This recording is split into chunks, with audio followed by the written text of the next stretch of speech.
নমস্কার, welcome to my channel. সোমাস অ্যারোমাবিন্দের পক্ষ থেকে আমি সোমা বলছি।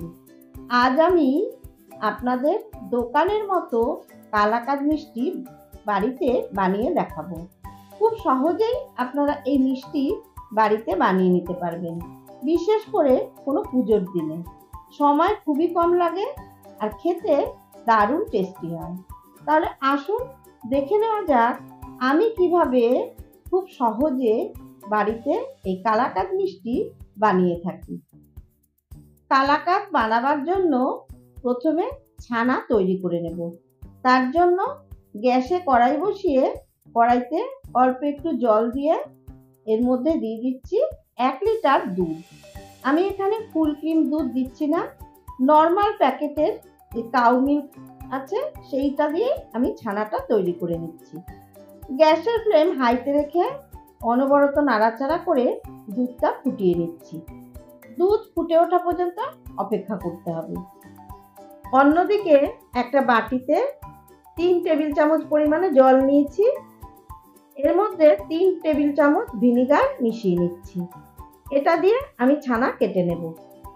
আপনারা চাইলে লেবু অথবা দইয়ের জল দিয়েও ছানা কেটে নিতে পারেন। আবার বাজারে যে ছানা কাটা পাউডার কিনতে পাওয়া যায় সেটা দিয়েও ছানা কেটে নেওয়া যায়। এদিকে দুধ ফুটে উঠেছে, গ্যাসের ফ্লেম অফ করে দিয়ে অনবরত নাড়াচাড়া করে 3 থেকে 4 মিনিট ধরে দুধ ঠান্ডা করে নিয়ে আমি অল্প অল্প ভিনিগার দিয়ে ছানা কাটিয়ে নিচ্ছি। ভিনিগার দিয়ে দুধ অনবরত নাড়াচাড়া করতে হবে। ছানা কিন্তু কাটতে শুরু করে দিয়েছে, দেখুন সম্পূর্ণ ছানা তৈরি হয়ে গেছে। এবারে সম্পূর্ণ ছানাটা একটা ছাঁকনিতে নিয়ে আমি ছানার জলটা ছেঁকে নিচ্ছি। আপনারা চাইলে পাতলা কাপড়ের মধ্যে নিয়েও ছানার জলটা ছেঁকে নিতে পারেন। এবারে ঠান্ডা জল দিয়ে ছানাটা ভালো করে ধুয়ে নিচ্ছি, যেহেতু ভিনিগার দিয়ে ছানা কেটে নিয়েছি। যাতে ছানার মধ্যে কোনো রকম টক ভাব না থাকে তার জন্য ছানা অবশ্যই ঠান্ডা জল পাল্টে পাল্টে ধুয়ে নিতে হবে। ছানা ধুয়ে নেওয়ার পর খুন্তি দিয়ে হালকা চেপে চেপে ছানার জলটা বের করে দিচ্ছি। এবারে একটা প্লেটে ছানাটা ঢেলে নিয়ে 3 থেকে 4 মিনিট ছানাটা মেখে নিচ্ছি। খুব বেশি সফট করে মাখার দরকার নেই, একটু দানা দানা মতো থাকবে। এই অবস্থায় ছানাটা রেখে দেব। ওই কড়াইটাই ভালো করে ধুয়ে নিয়ে আমি আবার গ্যাসে বসিয়ে দিয়েছি। এবারে কড়াইতে দিয়ে দিচ্ছি 1/2 লিটার লিকুইড দুধ। আমি নর্মাল যে কাউ মিল্কটা সেটাই ব্যবহার করছি। দুধ ভালো করে হাই ফ্লেমে ফুটিয়ে ঘন করে নিচ্ছি।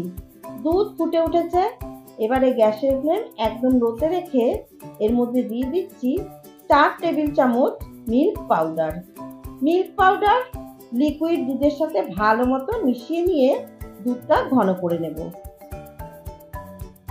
গ্যাসের ফ্লেম মিডিয়ামে রেখে মিনিট 5 সময় ধরে দুধ ঘন করে নিয়েছি। এবারে এর মধ্যে দিয়ে দিচ্ছি ছানাটা।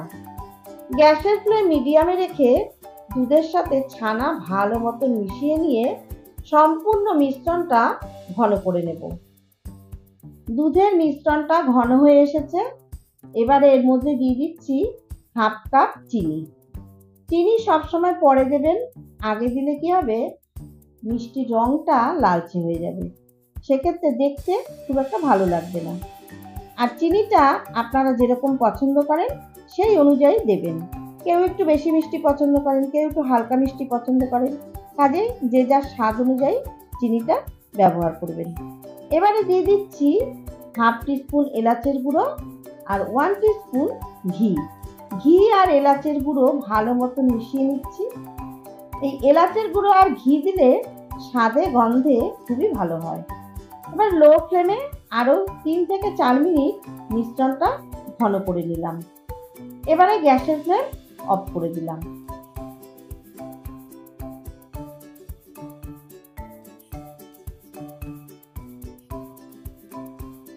আমি এখানে একটা মোল্ড নিয়েছি, এর উপরে একটা বাটার পেপার রেখেছি যাতে সহজে মিষ্টিটা আমি বার করে নিতে পারি। এবারে এর মধ্যে একটু ঘি দিয়ে ভালো মতো ঘি ব্রাশ করে নিচ্ছি।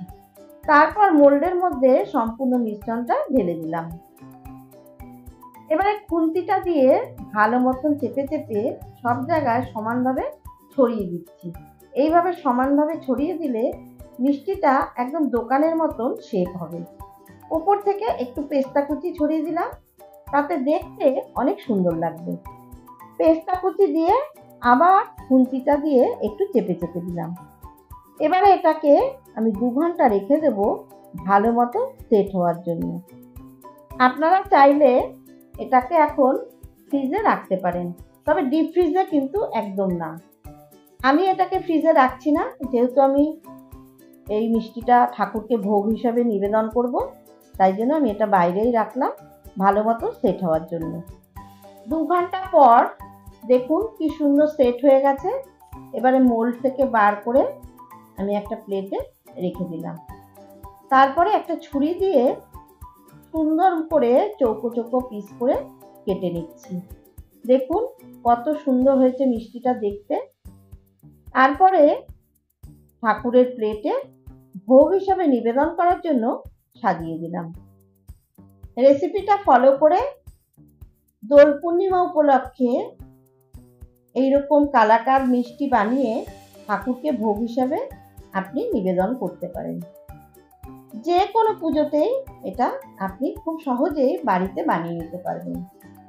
রেসিপিগুলো ভালো লাগলে অবশ্যই আমার চ্যানেল সাবস্ক্রাইব করে পাশে থাকার অনুরোধ রইল। পাশে থাকা বেলটাতে প্রেস করে অল নোটিফিকেশন অন করে রাখবেন, তাহলেই এরকম নিত্য নতুন রেসিপির আপডেট খুব তাড়াতাড়ি আপনাদের কাছে পৌঁছে যাবে। অবশ্যই লাইক, কমেন্ট আর বন্ধুদের সাথে শেয়ার করবেন। ধন্যবাদ।